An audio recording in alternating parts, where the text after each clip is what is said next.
Hello guys! Another day, another vlog. For today's episode nga guys ay magluluto kami ng sinigang na isdang tikil. At na mga oras nga na yan guys ay ginising ako ni Ate Marabi at dumating nga kasi si Kuya John Paul at daladala niya tong isda na to. At kaya nga naman dahil vlogger tayo guys, agad naman akong bumango at pumunta ako dito sa pinakagripo para panoorin ang paglilinis ni Ate Marbe.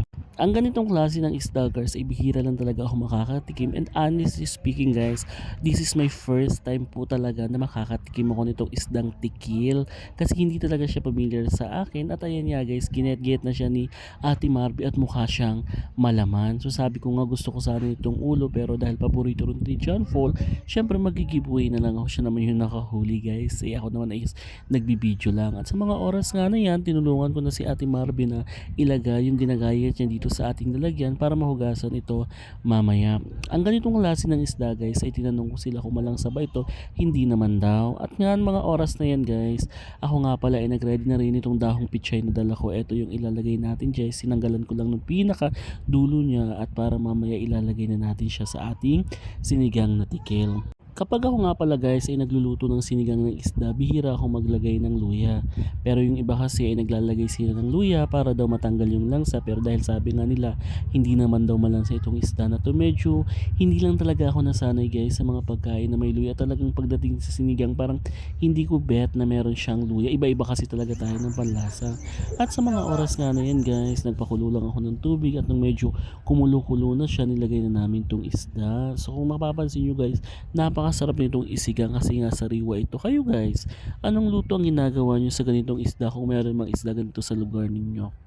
At nang mailagay ko na nga yung mga isda guys, ayan talagang lumalabas na yung sebo. Yun yung kanyang parang pinakataba guys. Kaya nga nung kumulo ito guys, sinabi ko kay Ayan na tanggalin natin itong kulay puti-puti guys. Kasi nga medyo sebo ito na lumalabas dito sa taba ng isda. Mas maganda na tanggalin na lang natin siya. Pero sabi naman nila, masarap daw yun at malinamnam. Pero ako kasi guys, pag nagluluto ako ng sinigang, lalo na pagdating sa baboy or baka, tinatanggal ko talaga yung ganyan.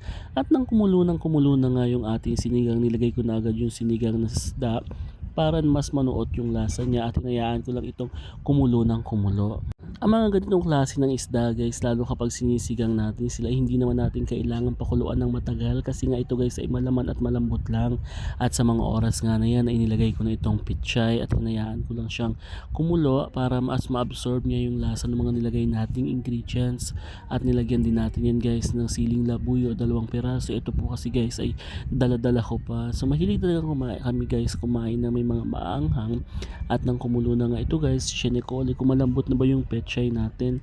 Sa amin kasi guys, ayaw namin ng overcook talaga yung pechay. Mas okay kami kapag half cook lang yung pechay na pagkakaluto niya. At sa mga oras nga na yan guys, ayan, naaamoy ko na yung bango at sarap ng isda. Talagang ang taba ng kanyang sabaw at talagang saktong-sakto yung nilagay nating pampaasim. At sa mga oras nga na yan guys, at eto na nga, tinabi na natin yung pinaka ulo ng isda natin dahil eto nga pala ay kay John Paul. Baka kasi mamay matukso ako guys at baka makain ko siya. At ayan guys, so grabe ang sarap humigop ng sabaw ngayong araw.